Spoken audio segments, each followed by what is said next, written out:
Estamos de volta com as nossas aulas feitas na via pública.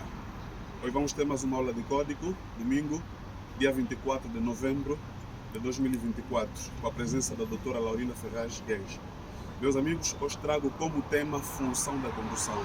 Mas olhando para esta via, vejam que esta via tem muitas marcas rodoviárias, né? Muitas marcas no pavimento. E o professor está com vontade de explicar as linhas, mas numa outra ocasião que vamos falar das linhas, né? Porque não é o nosso tema de hoje. É um tema que vai beneficiar os nossos amigos que estão nas escolas de condução, principalmente os que estão para fazer o exame. E vai beneficiar também os nossos amigos que já conduzem. Para os nossos amigos que já conduzem, vai ser uma aula que vai servir como um refrescamento. Qual é o tema que foi dado? Função da condução. A função da condução faz referência de três aspectos. O primeiro aspecto, ou seja, a função da condução está dividida em três partes, né? Primeiro temos ver, pensar e agir. Por exemplo, se acender a luz amarela no semáforo, houve um tempo em que nós falamos muito dos sinais luminosos, né? E vimos os sinais luminosos na via pública aparecem em forma de semáforo.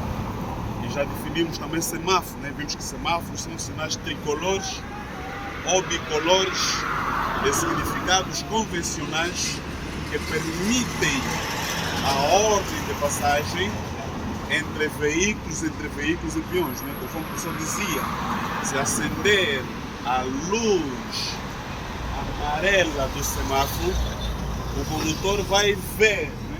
Assim, dizendo no início que a função da condução faz referência de três aspectos: ver, pensar e agir. O condutor vai ver, depois de ver vai fazer o que? Vai pensar, não é? Vai pensar, se acendeu a luz amarela, é porque depois vai acender a luz vermelha. E o condutor vai fazer o que? Vai agir. Ficou claro? Ficou claro? Ver, pensar e agir. O ver corresponde o quê? O ver corresponde à recolha da informação. E o pensar corresponde ao processamento da informação. E o agir corresponde à ação motora. O que é isso, ação motora? A ação motora é toda ação praticada. Mais à frente, o professor irá falar muito sobre isso. Então vimos que o ver corresponde o quê? À recolha da informação. Meus amigos, nós recolhemos as informações através da visão e da audição.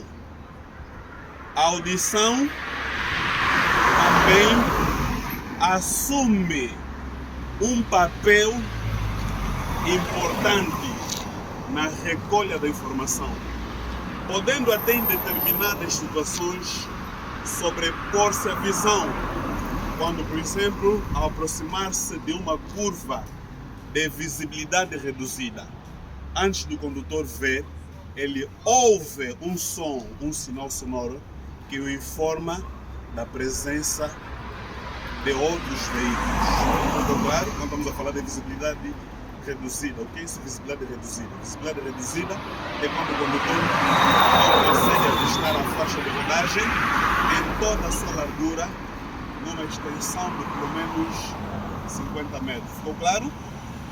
Ficou claro? A dúvida em relação a isso? Vimos que faz referência de três aspectos, né? Falamos da comissão, falamos do ver, vimos que o ver corresponde o quê? A recolha da informação. E o pensar corresponde? A captação da informação. Processamento Da informação. O agir corresponde à ação motora. Agora, meus amigos, entre o ver e o agir decorre um período de tempo. Por exemplo, perante um acontecimento, ou seja, se uma bola saltar se uma bola saltar na faixa de rodagem, o condutor vai agir. Vai agir por quê? Porque por detrás da bola pode vir uma criança. Como é que o condutor vai agir? Vai reduzir a velocidade, vai travar o veículo, vai desviar o veículo, mas sempre com um ligeiro tempo de quê? De atraso. Os olhos recebem a informação, a qual é transmitida ao quê? Ao cérebro. Posteriormente, o cérebro analisa a informação, dando a ordem para agir. Finalmente, essa ordem é transmitida aos músculos. A minha pergunta é: o tempo que decorreu entre a percepção da informação e a ação muscular, como que se chama? Este tempo chama-se tempo de reação. Então, no dia do exame, se o examinador perguntar o que é isso, tempo de reação, digam: o tempo de reação é o tempo que decorre entre o estímulo visual e a respectiva ação motora. O estímulo visual, se o motor for um obstáculo, o condutor vai reagir, vai tirar o pé do acelerador para o travão. Aquele tempo que o condutor levou de tirar o pé do acelerador para o travão, como é que se chama? Chama-se tempo de reação. Não se esqueçam do dia do exame. Agora, meus amigos, durante o tempo de reação, o veículo não parou. Durante o momento que o condutor viu o obstáculo, tirou o pé do acelerador para o travão, o veículo não parou. O veículo percorreu uma distância cerca de 1 segundo. Como é que se chama essa distância que o veículo percorreu durante o tempo de reação? Essa distância chama-se distância de reação. Quer dizer que a distância de reação é a distância percorrida pelo veículo durante o tempo de reação. Quer dizer que a distância de reação e o tempo de reação estão ligados. Quanto mais tempo o condutor levar para reagir, mais espaço vai o veículo percorrer. Outra questão: que travões tem um automóvel? Um automóvel tem 2 tipos de travões. Quais são? Primeiro temos o travão de serviço. O travão de serviço é aquele travão que nós acionamos com o pé. E temos também o travão de estacionamento. O travão de estacionamento é aquele travão que nós acionamos com a mão. Então, se o condutor carregar o pé no travão de serviço, o veículo não vai travar ou não vai parar naquele momento. O veículo vai levar uma distância. Essa distância, como é que se chama? Chama-se distância de travagem. O que é isso, distância de travagem? Distância de travagem é a distância percorrida pelo veículo desde o acionar do travão de serviço até a sua completa imobilização. Ficou claro? Ficou claro? Há dúvida com relação a isso? Então, nosso tempo já não permite, né? Poderemos falar de 5 distâncias, né? Numa outra ocasião poderemos continuar, né? Hoje falamos da distância de reação e da distância de travagem. Faltou a distância de paragem, a distância de segurança e a distância lateral. Né? Talvez aí a doutora já me fez o sinal, mas esse tempo já não permite, não é?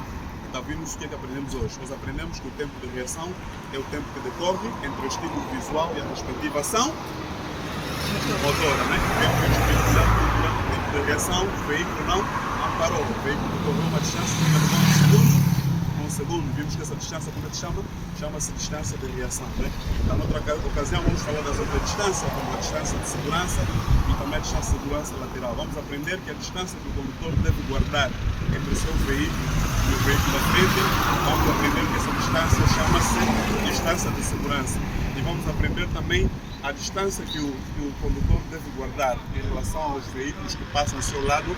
Vamos aprender que essa distância chama-se distância de segurança lateral. E noutra ocasião também vamos ver os fatores que influenciam o tempo de reação. Podemos adiantar, não é? Quais são os fatores? Um deles é o álcool, não é? Álcool, as substâncias entorpecentes que têm a ver com medicamento e droga, e fadiga e a sonolência. Vamos ver também os fatores que influenciam a distância de travagem. E, como disse no início, né, que o professor está com muita vontade de falar sobre os sinais marcados no pavimento. Numa outra ocasião vamos falar também das marcas no pavimento, né? Só para realçar esta marca, esta linha que está na extremidade da faixa de rodagem. Como é que se chama? Nas aulas passadas, na sala de código, aprendemos que esta linha chama-se linha contínua amarela junto ao limite da faixa de rodagem. Vimos a linha contínua amarela junto ao limite da faixa de rodagem, ou sobre o bordo do passeio. Aprendemos que esta linha indica a proibição de parar e estacionar deste lado da faixa de rodagem em toda a sua extensão. Então vimos que ao longo da linha contínua amarela é proibido parar e estacionar. Depois do professor concluir esses temas, só assim poderemos pegar as máquinas de movimento. Doutora, o tempo acabou?